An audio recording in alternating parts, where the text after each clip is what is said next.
एक बच्चे ने कमेंट किया कि सर वॉइस तो अच्छी है बट रिकॉर्डिंग करते वक्त बार बार गलती वगैरह हो जाती है कुछ वर्ड्स बोलने में। वॉइस को क्लियर कैसे बनाएं या इस प्रॉब्लम को दूर कैसे करें। अक्सर कई बार ऐसे होता है कि रिकॉर्डिंग करते वक्त या तो फिर जब हम सैम्पल्स वगैरह बना रहे हो या तो फिर जब हम फैन डबिंग वगैरह कर रहे हो, तब रिकॉर्डिंग करते वक्त काफ़ी सारे वर्ड्स गलत प्रोनाउंसिएशन हो जाते हैं या तो फिर बहुत सारी गलतियाँ हो जाती हैं। तो इनमें से जैसे कि बोलने में फंबलिंग हो जाना या तो फिर सेंटेंसेस क्लियर नहीं होते। तो इन सारे चीज़ों के लिए कुछ टिप्सेस हैं। अगर आप इन चीज़ों को फॉलो करेंगे, इन टिप्सेस को फॉलो करेंगे तो होपफुली एक सीमलेस रिकॉर्डिंग आप कर पाएंगे। तो पहला ये है कि सबसे पहले जो भी स्क्रिप्ट आप रिकॉर्डिंग करने वाले हैं वो आपके सामने रिटन फॉर्मेट में हो। इससे गलतियां होने की चांसेस बहुत कम हो जाती है। और दूसरा ये है कि रिहर्स कंटिन्यूअसली। अगर वो स्क्रिप्ट आपके पास है और आप उस स्क्रिप्ट को बार बार प्रैक्टिस कर रहे हैं, बार बार रिहर्स कर रहे हैं, तो इससे क्या होता है कि आपकी परफॉर्मेंस उस स्क्रिप्ट को करने में, रिकॉर्डिंग करने में परफॉर्मेंस बहुत बेटर आएगा।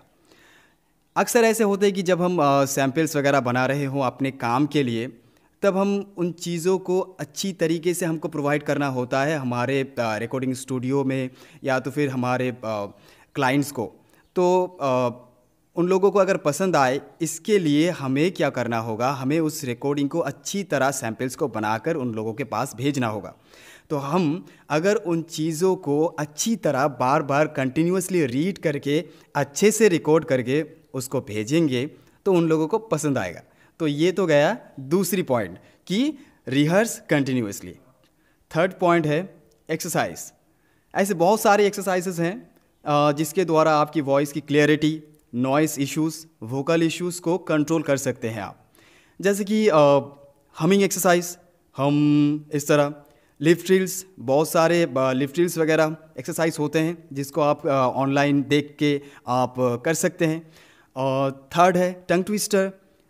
ऐसे टंग ट्विस्टर जैसे कि खड़क सिंह के खड़कने से खड़कती है खिड़कियाँ, खिड़कियों की खड़कने से खड़कता है खड़क सिंह।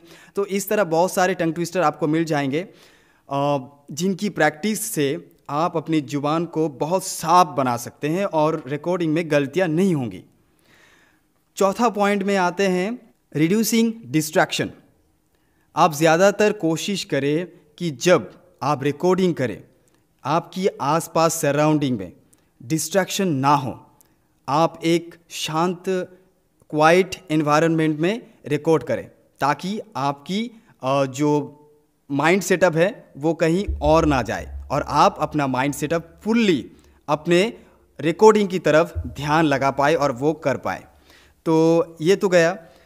और पांचवा है स्पेस योरसेल्फ। इसका मतलब ये है कि अगर आपके पास कुछ स्क्रिप्ट वगैरह है तो आप थोड़ा रुक रुक कर उस स्क्रिप्ट को फॉलो करके रिकॉर्डिंग कीजिए। इससे क्या होगा कि अगर आप एक ही बार में पूरा प्रेशर डाल के कम समय में ज़्यादा टाइम ना लेके उस स्क्रिप्ट को करते हैं तो वो जल्दबाजी में क्या होगा, वो गड़बड़ी से वो रॉन्ग वर्ड्स वगैरह, मिस्टेक वगैरह, आपकी बार बार गलतियाँ होती रहेंगी।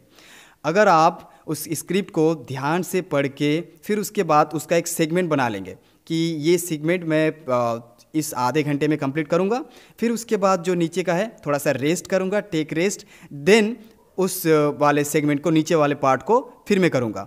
देन क्या होगा, इस तरह अगर आप अपने खुद को थोड़ा सा रेस्ट देंगे या तो फिर थोड़ा सा गैप लेंगे तो इससे आपकी रिकॉर्डिंग बहुत अच्छी बन पाएगी।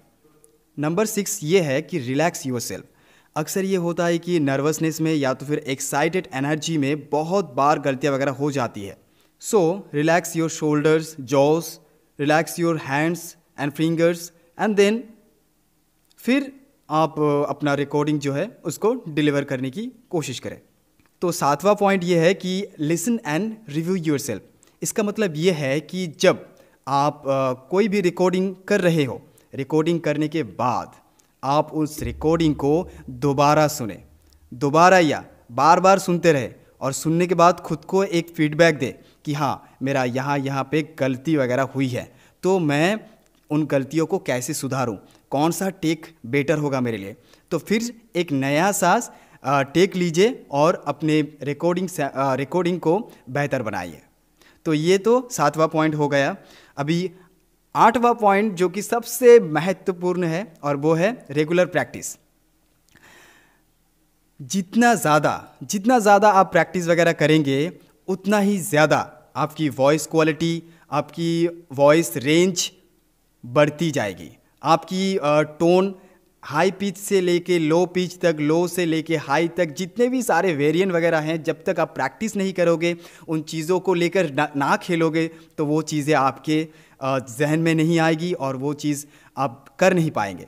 तो ज़्यादातर कोशिश कीजिए कि इन चीज़ों को, मैंने जो आज जो टिप्स वगैरह आपको दी है वो शंकित सर ने प्रोवाइड किया था, तो उन्हीं टिप्सों को मैं अपने तरफ से थोड़ा सा कुछ लिख के और उनकी टिप्स को फॉलो करके यहाँ पे बोला। तो आप लोग कोशिश कीजिए कि इन टिप्स को फॉलो कर पाए अच्छी तरह से, और जब आप ज़्यादा प्रैक्टिस करेंगे तो आपकी परफॉर्मेंस भी बेटर होगा। तो चलिए मिलते हैं नेक्स्ट वीडियो में। इसी तरह एक नेक्स्ट मोटिवेशन या तो फिर नेक्स्ट वॉइस कल्चर को लेके मैं वीडियो देने वाला हूँ मेरे इस यूट्यूब चैनल में। तो अगर ये टिप्स वगैरह आपको अच्छे लगे हैं तो चैनल को सब्सक्राइब कर लीजिए और मेरे साथ जुड़े रहिए।